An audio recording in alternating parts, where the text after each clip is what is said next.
Hi, is it better now? Yes, we are just starting the event. Welcome to this Enhanced Fertility Masterclass.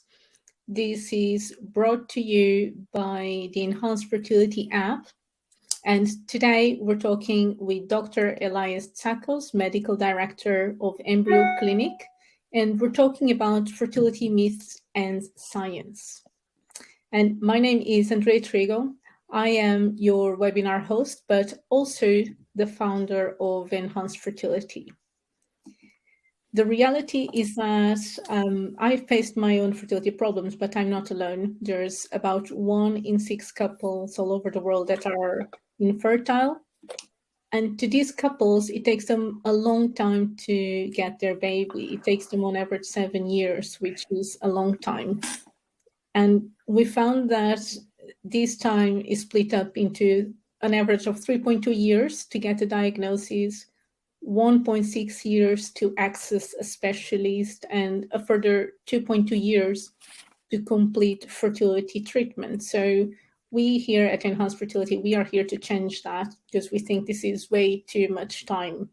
And we do that with a validated online assessment, at-home testing, and then quick referrals to the specialists that can help them. And if you haven't yet, of course, you can download our app and it's free from any of the stores, or you can go to our website, efp.clinic. And without further ado, I would like to welcome Dr. Tsakos to get started with today's topic of demystifying common beliefs that we have around fertility. Welcome, Dr. Tsakos. Oh, thank you. Hello, everyone. Thank you so much for the invitation, Andrea, and thank you so much for agreeing to present this topic. It's one of my favorites because I think it's stimulating conversations, discussions, and also it makes everyone challenge themselves and, of course, challenge us with regards to what's a myth and what's reality. So thank you again. Thank you, everyone, for listening in. I'm free to answer questions at the end of the webinar. Andrea has organized a very nice, very playful mode of presentation. I would be delighted to see people participating. And I would be delighted, of course, to try and demystify, if I can, some of the myths associated with fertility. Yes, and I think one of the first myths that we've been hearing about is whether IVF causes cancer or not. And one of the ways that we would like to start this discussion is by inviting the attendees to just vote in the poll that has just popped up on your screens and tell us whether you think this statement, IVF causes cancer, is a myth or is it science? What do you think? And of course, Dr. Tsakos will clarify all of these for us. Sure. Let's give 1 minute for the attendees to vote, and then I would be delighted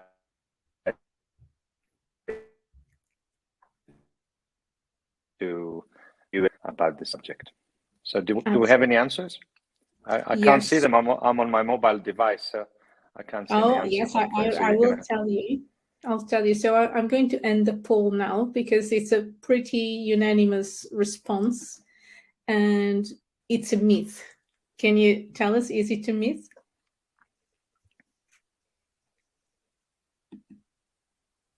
It is a myth. It is a myth. So unfortunately, one of the main concerns that people have is that either IVF or the drugs of IVF may cause cancer. There have been some scientific reports supporting this notion. However, the overall scientific evidence at the moment is dismissing that myth and is proving that IVF not only does it not cause cancer, but it is not even associated with cancer. Having said that, I would like to explain why. One of the main concerns that women have and the doctors is whether the estrogen therapy may be associated with some estrogen-related malignancies, and in particular, breast cancer. As we all know, breast cancer, sadly, is a very common type of cancer in the females. Probably about 1 in 7, 1 in 8 of women will develop breast cancer in the course of their lives. And of course, there has been some scientific possibility with regards to the increased level of estrogen, whether that would be associated with breast cancer. So it's good to clarify that it doesn't. Mess up. There have been numerous studies. Yeah. So it is a myth. There's ample evidence at the moment proving this. Having said that, what I would like to stress as a take-home message is that although it does not cause estrogen treatment and ovarian stimulation and pregnancy could delay the diagnosis of a pre-existing cancer, could increase the severity of pre-existing breast cancer, and therefore I could not stress enough the importance of pre-IVF screening for breast cancer and for cervical cancer, to say the least. So in my practice, I encourage every single woman to undergo formal breast assessment before embarking on the IVF journey, and that is not by self-palpation. It's not even by clinical examination by the doctor. I strongly suggest and advise all my patients to undergo formal ultrasound plus or minus mammography assessment of the breast, depending on their age, and regardless of the national guidelines. So, for example, the UK national guidelines, they start breast screening for women over the age of 40 or 45. However, in my opinion, if a woman is undergoing IVF under the age of 40, they should still be required to have a formal assessment, even if it's not in the national guidelines. I would like to also share the mixed feeling that we get probably about half a dozen times a year in my clinic, where we diagnose breast cancer prior to embarking on IVF, and we strongly believe that these ladies have had their lives changed, because if for any reason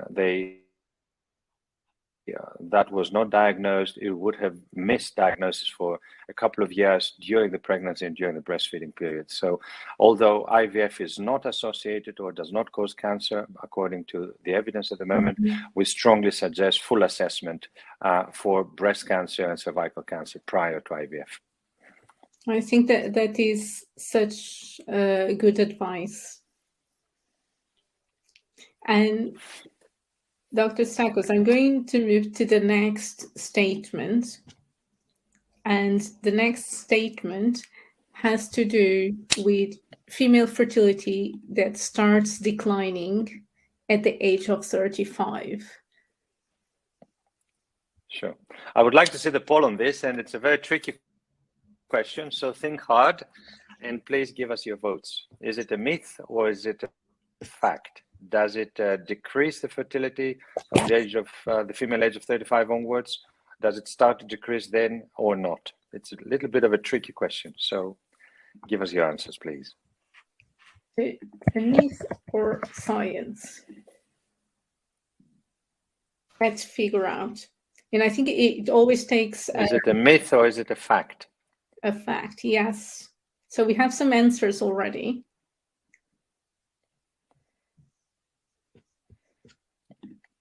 Right. So I can't see them. So what do they say? I'm going to close the poll, and we have 100% of people are saying this is a fact. Okay, I'm very sorry, but you're all wrong. I did warn you, it's a little bit of a tricky question. The trick is in the word starts. So female fertility does not start to decline after the age of 35. It starts to decline after the age of 25. Wow. And it declines even more after the age of 30. And the rate of decline is increased after 35. So take-home message, the physiology of the female reproductive system is designed in such a way that the peak of fertility is in their 20s, females in their 20s. So there is a small decline after 25, between 25 and 30. There's a bigger decline over the age of 30, and there's a huge decline over the age of 35 and a massive decline over the age of 40. So be aware that the design, the female design, is that women have children in their 20s. Wow, and I think that decline starts early as that. Of course, don't panic over this, because the serious decline starts over 35. Okay. So don't rush to having investigations or tests or fertility treatment. Great. Okay, so let's move to the next question. And the next question is about male factor. And it's saying that male factor contributes to 1 in 3 of couples' fertility issues. And I think often men are not as assessed, as checked. They're often a bit in the sidelines, but there's a lot of talk recently about male factor. So the results are in, Dr. Tsakos, and people are saying this is a fact of science. Okay, I'm sorry to disappoint you. It's not. These are difficult questions, however.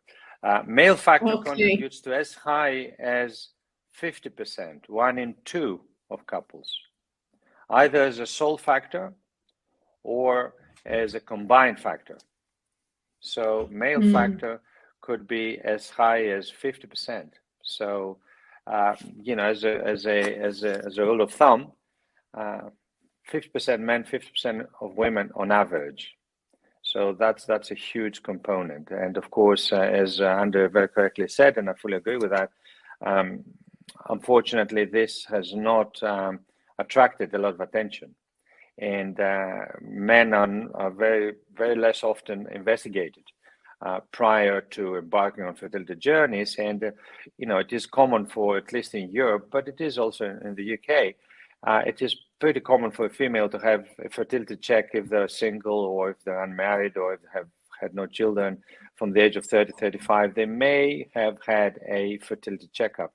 However, it's very unlikely for a man to have had a fertility checkup. So take-home message is for men, for boys, for young men, for young adults, just throw in a sperm analysis test if you can, perhaps once in your 20s and once in the 30s.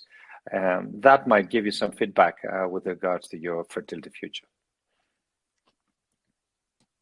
Amazing, amazing. So let's go to the next one. There's a lot of tricks in these questions, isn't there?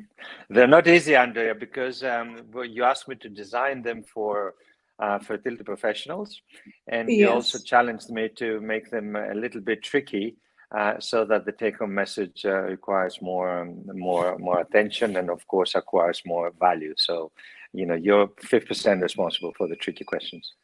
Exactly. And so the next question is, infertility affects 1 in 5 couples with female age over 40.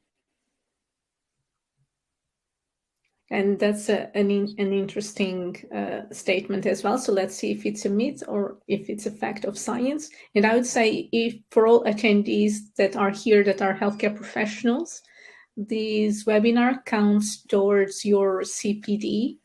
So we can give you a certificate at the end for your revalidation as well. So that's good that you are here to reflect on this as well.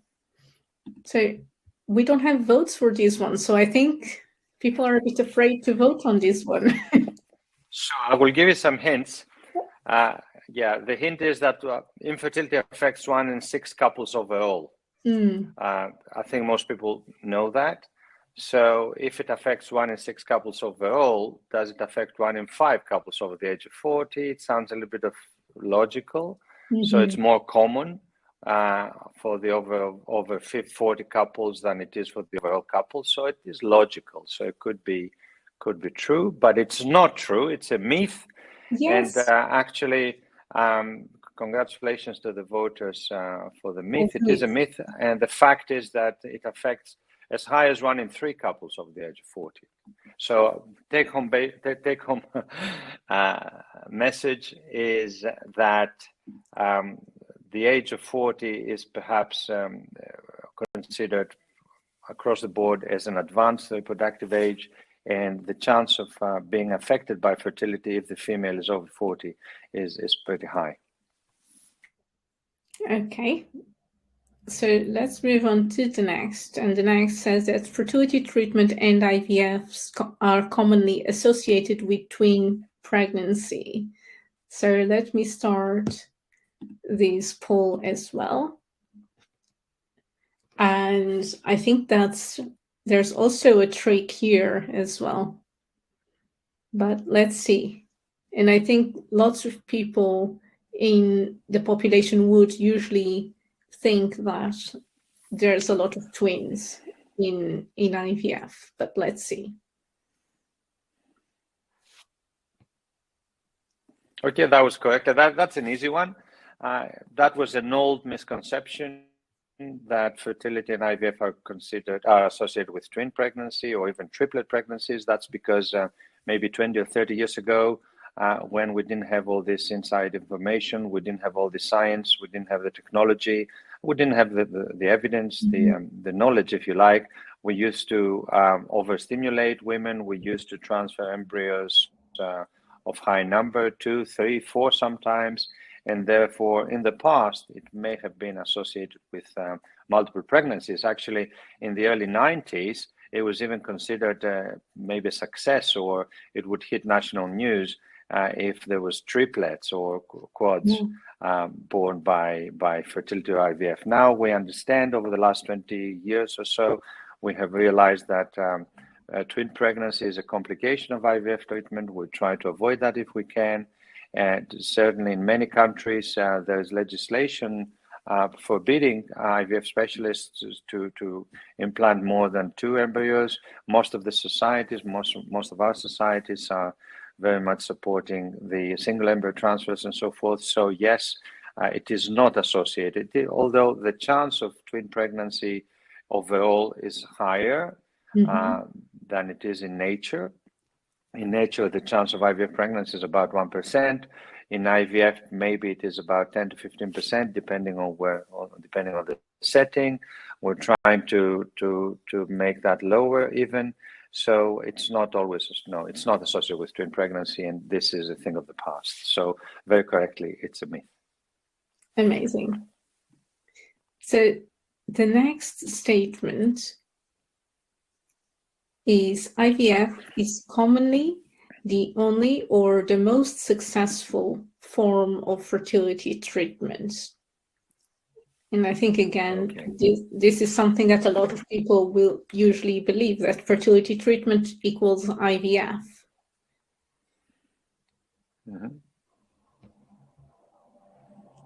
Yes, it is a myth. Congratulations to the voters.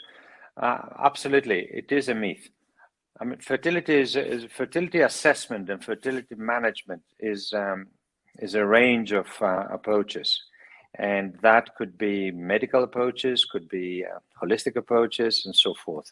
We always start with an assessment, and in a good proportion of our cases, the assessment may say that everything looks fine, the ages are normal.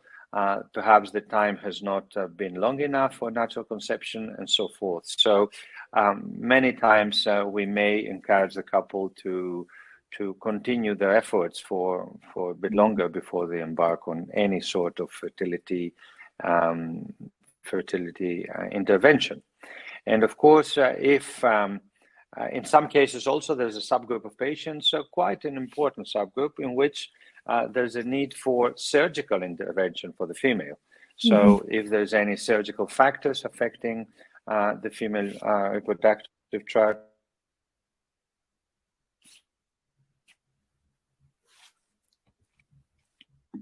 yes, that is such a good point. Or have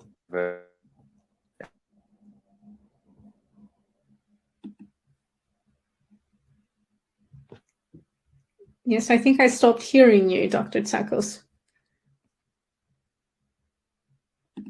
treatment, and so forth. And then if there's any intervention needed, of course, there's always the possible use of an IUI, of timed intercourse, and so forth. So IVF is by no means the only or the commonest way forward. And this is an encouragement for the couples. I would like to encourage our couples to come forward to the fertility clinics without thinking that IVF is a one-way road. Once you enter a fertility clinic, you're not going to end up having IVF. That is a myth. It doesn't work like that. By working in the fertility specialist clinic, basically you will definitely have an assessment of what's going on. You will definitely have a diagnosis. Hopefully we will decrease the time to diagnosis that Andrea very, very nicely mentioned, that it's way too long, 3.2 years. And then you may find your way to the successful conception and pregnancy and delivery without much need from an IVF clinic. Brilliant. And the next one is... I don't know if you heard me, but I can't hear you, Andrea. Oh, okay. Okay. I think I've just lost you there. I've just lost you there for a second. Mm-hmm. Yeah, so the next one, I think it's a common statement that patients ask us all the time, and is stress associated with treatment success or failure? And I think it's a very common concern that people have, that maybe they are affecting their fertility treatment because of stress. So is this a myth or is it a science fact? Okay, I cannot see your poll. I'm afraid. I'm just trying to scroll down. Psychological factors. Yeah, I've launched it. We don't have answers yet. Oh, I see. Okay. Sometimes there is a few seconds delay between the question and the audience.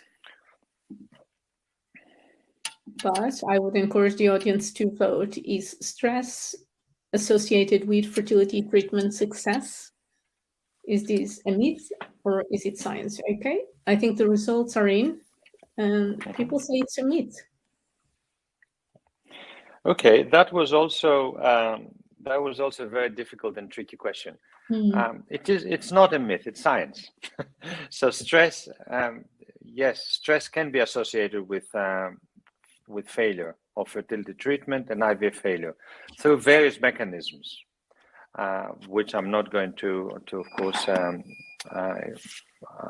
outline here. But stress may be associated with IVF success and fertility care success, and that's why stress has to be addressed. It has to be addressed in more ways than one. This is the time where we need to provide all the help we can for our couples. We need to provide them counseling. We need to provide them support from our nurses, our midwives, support from specialists in stress management. Firstly, we have to assess the levels of stress and, of course, try to navigate our patients out of this troublesome situation. Now, there have been studies demonstrating the importance of stress relieving strategies, stress relieving interventions, either simple or more complex ones, acupuncture, for example. And this is the time where the holistic approach of fertility acquires even more importance. So stress may be associated not only with an adverse experience, but also with an adverse outcome of IVF and fertility. Yeah. And Dr. Tsakos, is it because a lot of times when we are stressed or we are emotionally not able to continue with treatment as well, or we end up doing things that are not aligned with the best outcome of treatment? Absolutely is the answer. Absolutely, there's a lot of ways through which stress impacts adversely, has an adverse impact on fertility, both physically, emotionally. Logistically, because of stress, people do the wrong thing. They take the wrong medication, the wrong time, and so forth. But also an important factor for me is the patient experience. The patient experience is very important. not only does it affect the outcome of fertility treatment, but it also affects the outcome of the approach of the patients to their treatment, their approach to the pregnancy if they get pregnant, the course of pregnancy, and their approach. And it is a huge challenge if they fail, the approach to failure. For me, it's very important for us to focus not just on success. I mean, we like to be a little bit pompous in the clinic saying, oh, well, you know, my success rate is this or that or the other. And indeed, success rates have doubled, have trebled over the last 30 years. I mean, personally, I've been quoting success rates of 10% in the early 90s to my patients in the UK. And now, in some cases, I quote success rates of 70%. Personally, I'm in a little bit of a schisma. You know, sometimes I just challenge myself, what is happening and why is it happening? It is a fact. Success has doubled and trebled over the last 30 years in IVF. Mm-hmm. So IVF can be very successful, can be very safe, but what about the patient experience? I think the more we invested on, I think we've invested enough on success, and perhaps it's now the time to invest a little bit more time and effort on the patient experience. And this is when practitioners like Andrea, like you, Andrea, and some other members of the fertility practitioners group, they become so valuable and so important to address and support the patients in their journey so that it's a positive experience, in which case, if they have a positive result as well, that's wow, that's fantastic. They embark on a pregnancy under the best of circumstances, under the best of conditions. But even if they fail, they're empowered enough to stand up and to keep going, because we all know that it was also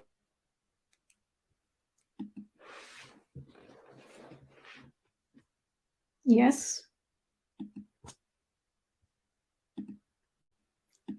I think I've lost you there again.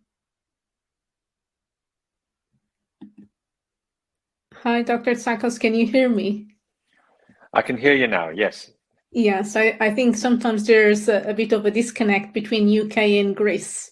I think it's fascinating that we are able to talk like this, you know, video, very long distances these days, but there's always technical problems from time to time. And the next question has to do with frequent sexual intercourse and whether it is associated with a high natural pregnancy outcome. And I think I see a lot of even GPs advising patients just to have more sex. So is this a myth or is this science that if people have frequent sexual intercourse, they are more likely to have high natural pregnancy outcomes? Okay, that was an easy one. So very correctly, it's been answered that it's a fact. It is a fact. The more sperm the eggs are exposed to, or the more frequently the sperm is exposing itself to eggs, the more likely it is to get a pregnancy. There is a little bit of a myth that maybe sperm gets weaker after various ejaculations over a course of 1 or 2 days. That's a myth. Sperm doesn't get weaker. Maybe the volume of the semen fluid is a little bit less. However, frequent intercourse is indeed associated with higher natural pregnancy rates. And of course, this is one of the first factors that we assess when we assess our couples before embarking on high-tech investigations. How often do you have intercourse? How many times per week? Do you time it around the possible ovulation period, and so forth? So by all means, frequent sexual intercourse is associated with better natural pregnancy chances. Amazing. And the next question is a bit more detailed and specific, and it's about the female egg survival after ovulation and whether it survives 48 hours after it is ovulated. So let's see if we get some answers to that. And there is a difference between the time sperm survives, the lifespan of sperm, and the lifespan of the egg. So let's see if it's a myth or is it science that the egg survives 48 hours.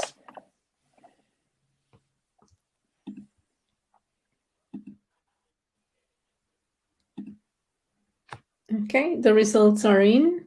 It's a myth. Yeah, that's true.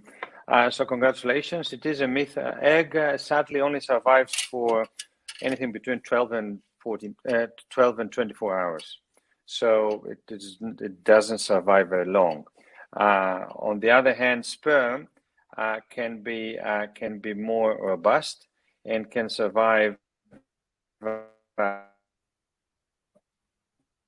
up to 3, 4, 5. Don't risk it. So please do have frequent intercourse at least around the fertile ovulation period. So as a rule of thumb, just like the church where the groom is waiting for the bride, just get the sperm there to wait for the egg and not vice versa. Exactly. That's such a good analogy.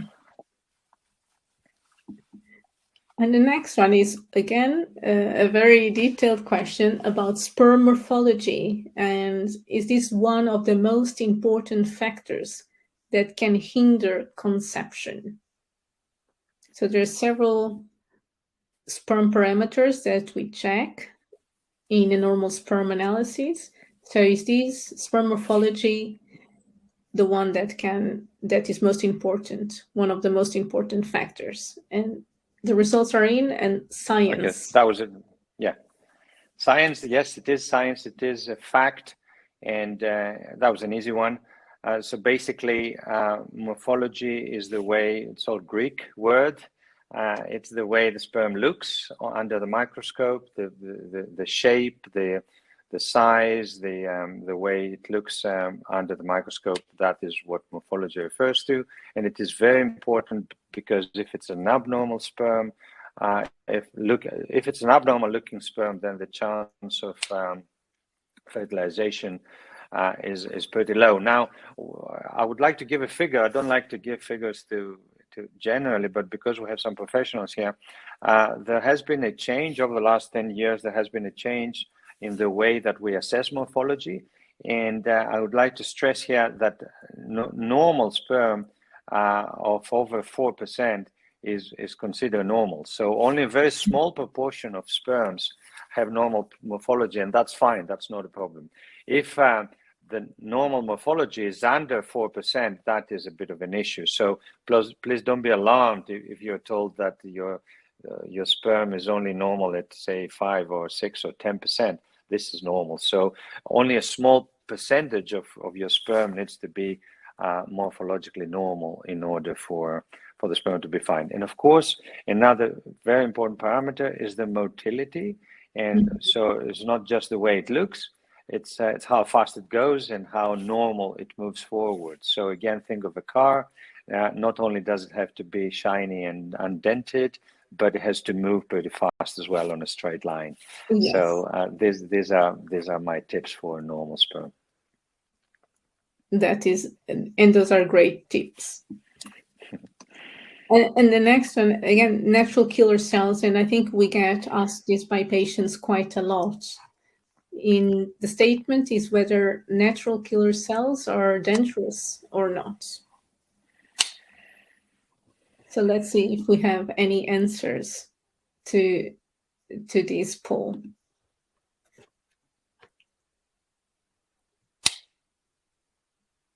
Okay, that's a tricky one.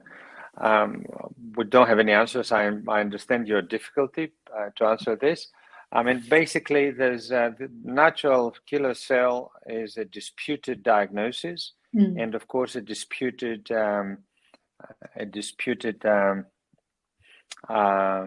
course of action to correct those or treat those if they are diagnosed. So it's one of the amber or red flags on the HFEA website. To be honest, personally, I don't even look for them. I have not been convinced about their importance, so I would probably say it's a myth. Yeah.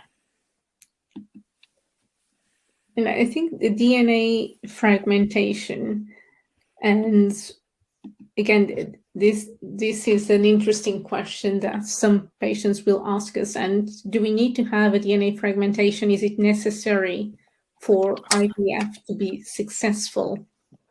So this is usually not part of a normal DNA sperm analysis. So this would be a difference. But we have here a myth.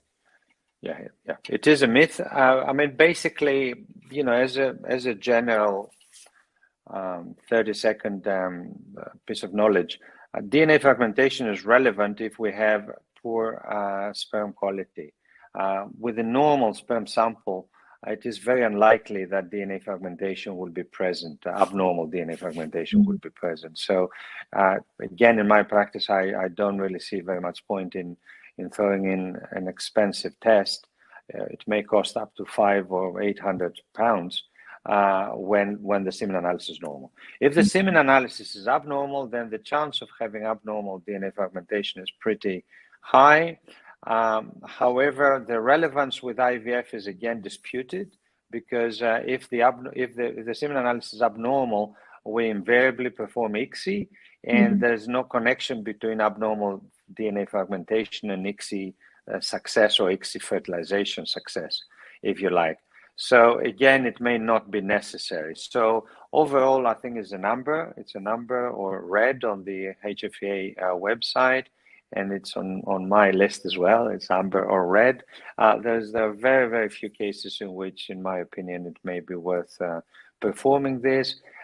Certainly, it may be a little bit valuable in cases of unexplained infertility, where couples are given the opportunity to either prolong their natural conception efforts, or couples embarking on IUI, on older men, smokers, and so forth, in which cases maybe alteration of the diet, lifestyle, or treatment with vitamins and antioxidants may be valuable. So small place of DNA fragmentation testing in the fertility overall investigation and management. Okay, so tested when it's recommended, not for everyone. Exactly. And now I've been getting so many questions about ovarian rejuvenation over the last year. Lots of people asking if this is available, what are the outcomes. So our statement here is ovarian rejuvenation therapy is a miraculous treatment option. Is it a myth or science? And we have here a myth. Yeah, it is a myth. I mean, ovarian rejuvenation is the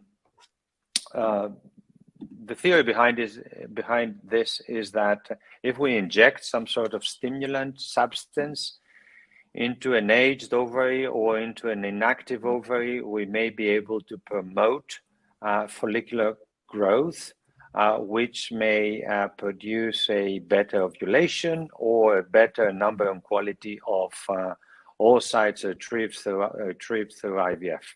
This is the theory behind it. The most popular way to perform it is by transvaginal injection of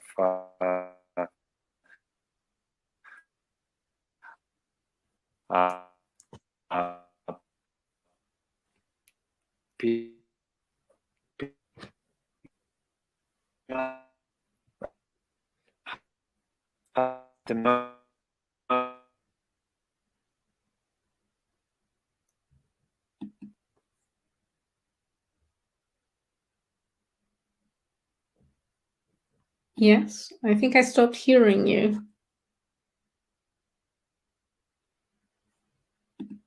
I think we had some technical problems. Dr. Tsakos, I can't hear you.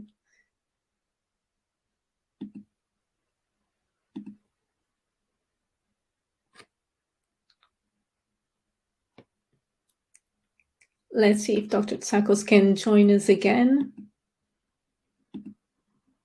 And thank you so much for all of you who are joining us today to reflect on these myths versus science. There is so much information available online and even within the medical community as well, when we talk, for example, with general practitioners or professionals from different fields, there is a lot of myths and discussion around what is science and what is a myth. So I would like to thank all of you for choosing to be here today. I understand Dr. Tsakos is having technical problems. Let's see if he can join us shortly again.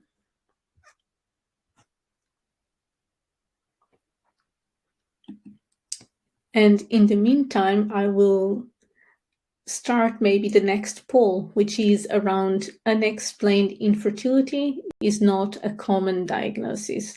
So let me get this poll started for you.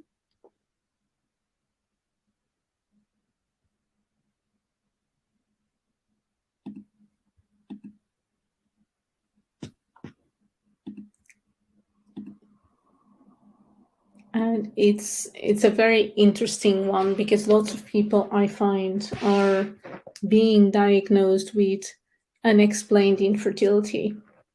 So do you think it's a myth or is it science?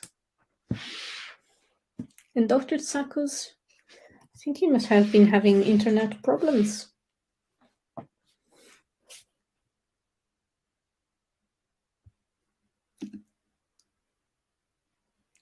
Hi, Dr. Tsakos. Welcome back. Hi. Hi. Are you? Welcome back. So we were here talking about unexplained infertility is not a common diagnosis, and we are voting it's a myth. Yeah, it's not a common diagnosis, which means that it's a common diagnosis. Or not? Yeah, okay, it's a myth. Yeah, absolutely right. It is a myth. It is. Well, I've been trying to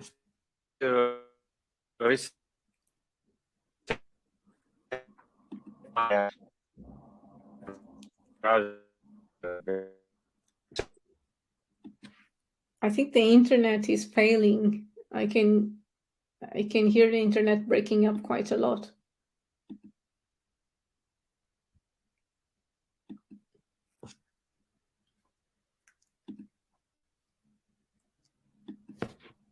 Can you hear me, Dr. Tsakos?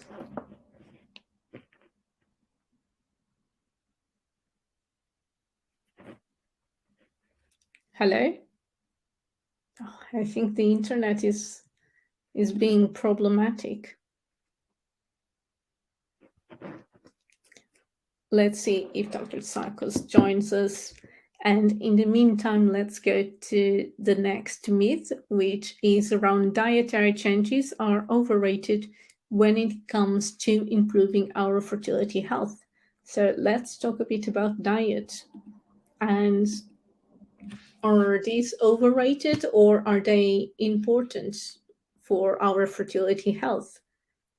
Do we really need to make changes to our diet or not? I can see there is a bit of a discussion. That is good to see. Let's see if Dr. Tsakos joins us to talk to us about dietary changes. And Dr. Tsakos is back. Dr. Tsakos, we have here an interesting question about dietary changes are overrated when it comes to improving our fertility health. And we have 66% of people saying it's a myth, but some people are saying it's science. So do we really need to make all those dietary changes or not to improve our fertility?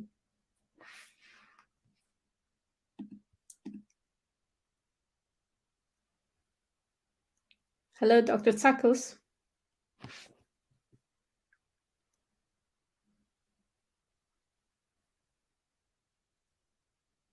I think we lost Dr. Tsakos.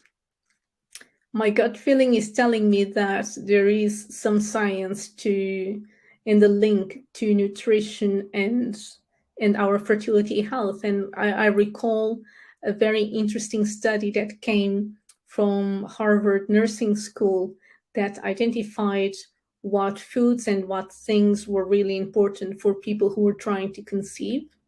And some of them were things like avoiding trans fats, drinking plenty of water, avoiding alcohol or sugary sodas. And I think all of those things are not only good for our fertility health, but for our overall health as well, I would say. But I think recalling that, I think there is some link between what we eat and our fertility health. That would be my gut feeling. Hi, Dr. Tsakos. Welcome back. Hi, Andrea. I think you're, I don't know, probably your connection is not very good. Can you hear me now? Yes, I've been seeing you go back in and back out and back into the room. So I don't know if it's mine, but tell me about diet and fertility. Yeah, diet changes are overrated. It is a myth. Dietary changes are very important. And of course, it should be part of our approach, of our holistic approach, either improving the diet or addressing weight issues. Either overweight or underweight could be associated with infertility and with unsuccessful fertility treatment. So dietary advice should be part of our approach. Yeah, that was my gut feeling as well. Mm-hmm. And the next one is about low ovarian reserve and whether having a low ovarian reserve means that egg donation should be considered. And that's okay, a question. Myth. Yeah, this is a myth. I will just run a little bit quickly because we are a little bit late. So it is a myth. Low ovarian reserve does not mean egg donation is necessary, does not mean IVF is necessary. This is an assessment of the ability of the ovaries to respond to stimulation. This has got nothing to do with the quality of the eggs. It has only got to do with the number of follicles and the number of potential eggs that will be retrieved after stimulation. So don't be discouraged by that. And of course, ovarian reserve is depending on the age of the female. So there's a different expectation for a 35-year-old, a 40-year-old, or a 42-year-old, or a 45-year-old. So it doesn't mean egg donation, it doesn't mean IVF. All it means is that the response to stimulation will be low. So it is giving us an idea of the expected number of follicles that potentially may produce mature eggs. And it's also giving us some idea about how to handle the stimulation, how to design the protocol in terms of the type of protocol and in terms of the dosage and the type of hormones, the combination of hormones that we may use. Thank you for clarifying. And the next one is around sleep. Sleep quality has no impact on fertility rates. So okay, that's an easy one. I'm going to run through it. I'm sure everybody knows the answer. It has a big impact. Sleep is very important for what we call homeostasis, the metabolism of our body, the regulation and self-regulation of our hormones, the stress levels, the levels of hormones of stress, cortisol, and so forth. So sleep is very, very important. And not only does it affect the quality of life, but it also affects the quality of our fertility response and the fertility treatment success. So we're falling into that holistic approach that you had mentioned as well, that is so important. We've talked about diet, we've talked about nutrition, and now sleep. So it's also important. And the next statement is around PGT or PGTA increases the chances of conceiving. That's a very tricky question. It's put very, very cleverly, I think. So please be careful. Increases the chances of conceiving. Okay, perhaps it's a very difficult question. I would say, okay, I will answer that. It doesn't increase the chance of conceiving overall. It may increase the chance of pregnancy rate per embryo transfer. Why? Because a PGT tested embryo and a PGT tested normal embryo is more likely to implant than a non-PGT tested embryo. So it sounds a little bit complicated. All I wanted to convey as a message is that PGTA is a very expensive add-on of IVF treatment. It has specific indications that we should follow and align to. It should not be commercialized. Just throw in a little bit of PGTA, throw in a little bit of DNA fragmentation test, a little bit of NK killer cell testing and treatment, and before we know, we have doubled the bill for IVF treatment. We should be very, very careful where to use PGTA. I would like to mention here that in Greece, one of the positive things of the IVF regulators is that we're not allowed to perform PGTA unless we get a specific license for the specific couple or single patient based on their characteristics. So this is how heavily this is regulated to ensure that it does not become just another expensive commercial tool in the hands of IVF clinics used not exactly for the benefit of their patients. So it's not a panacea. It's not the fantastic, phenomenal add-on that would create better conception rates. It is a very, very high and expensive technology that has to be utilized under specific indications and highly regulated. Thank you for clarifying. And we're back into the emotional aspect as well. And psychological factors do not negatively affect the chances of conceiving. So it's a bit linked to stress. Yeah, and yeah. I think this is an easy one, Andrea. So we gave them an easy one just to get some marks. So of course, it is a myth of it.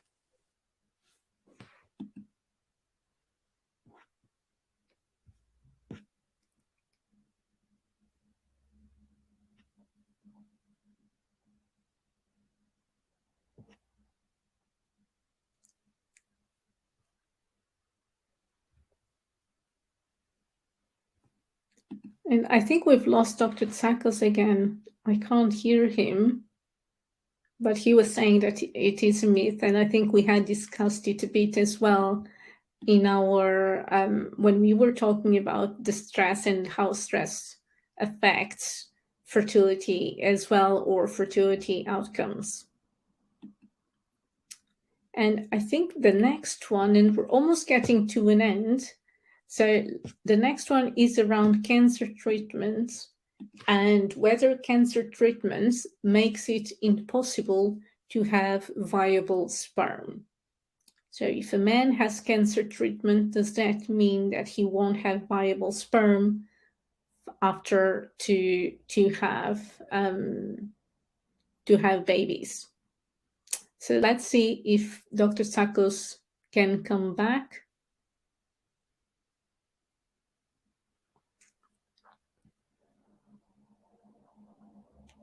And I can see that you've voted, and you voted that it's a myth. Hello, Dr. Tsakos. We were talking about whether cancer treatment makes it impossible to have viable sperm. And our audience has voted that it is a myth.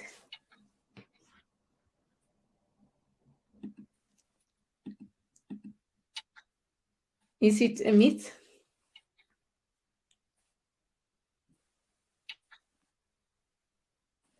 Hi, Dr. Tsakos, can you hear me?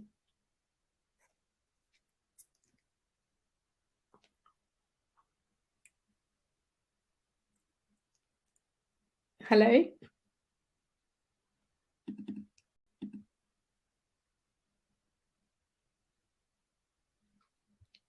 I'm not sure Dr. Tsakos has a very good connection because I cannot hear him.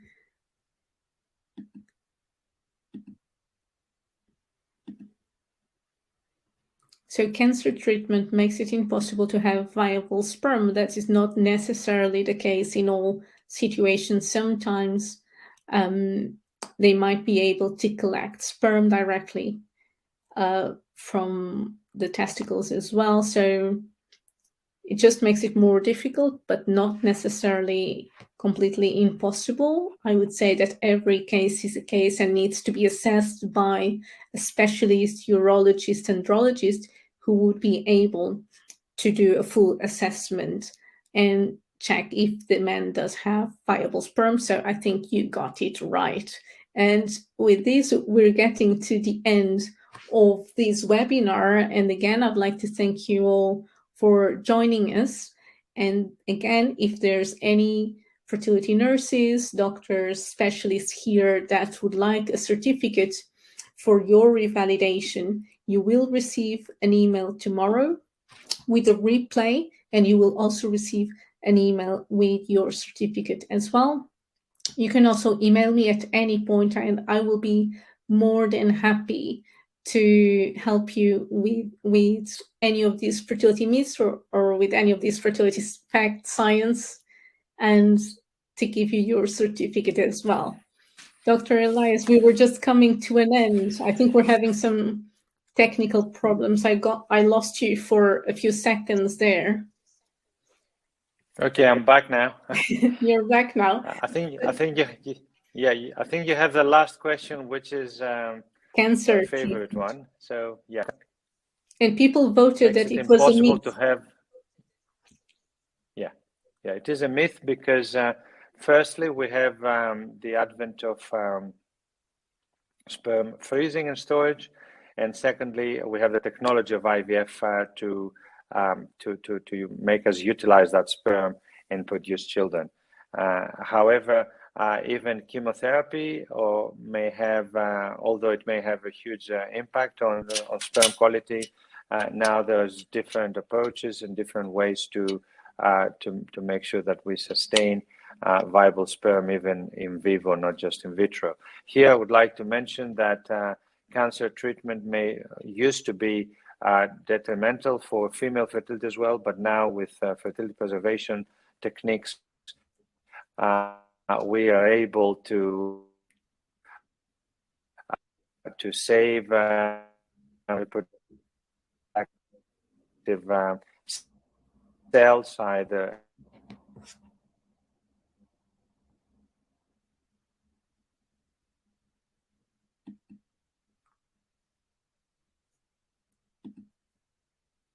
And I think I've lost Dr. Tsakos again. The healthy child of a cancer survivor who had, female cancer survivor who had eggs and embryo frozen about 12 years ago. Oh yeah, I'm sorry about the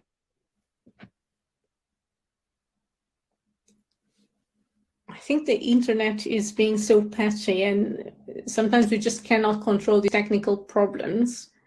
But we are getting to the end of today's webinar. Thank you so much for joining us. And Dr. Tsakos, I would like to thank you so much for joining us today and clarifying all these fertility myths versus science facts. And I think our audience got so many of them right, but some others also made them think. So thank you so much for talking to us about all of these fertility myths and facts. You're very welcome, and apologies for the internet. It's been terrible tonight. That's okay. I think we got the majority of it, so I think that's good. And this is going to be recorded. Everyone will receive a replay, and we'll also add a replay to our website and on YouTube as well. Thank you so much for joining us.